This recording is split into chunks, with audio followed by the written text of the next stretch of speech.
វិនិយោគិនមាស ETF តែងតែមានគោលដៅបែងចែកទុនតាមកលៈទេសៈនិងចង់បានផលចំណេញរហ័ស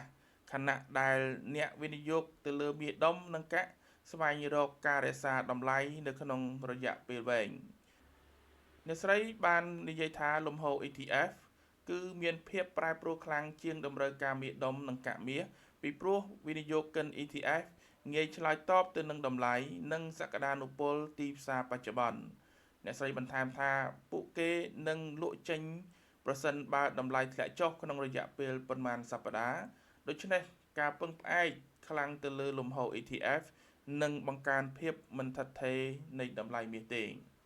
ចំណុចនេះបានពន្យល់អំពីការប្រែប្រួលខ្លាំងៗដែលទីផ្សារមាសបានជួបប្រទះនៅក្នុងរយៈពេលប៉ុន្មានថ្ងៃថ្មីៗនេះនៅលើទីផ្សារកូមិចមាសសម្រាប់អនាគតនៅក្នុងខែមេសាបានហក់ឡើងទៅដល់កម្រិតខ្ពស់បំផុតកាលពីថ្ងៃទី29ខែមករាឆ្នាំ2026នៅក្នុងតម្លៃ$5,354ក្នុង1អោនបន្ទាប់មកបានជួញដូរក្រោមតម្លៃ$5,000ក្នុង1អោននៅក្នុងកំឡុងពេលធ្លាក់ចុះ2វគ្គជាប់គ្នាគឺថ្ងៃទី30ខែមករានិងថ្ងៃទី2ខែកុម្ភៈប្រហែលជា13%។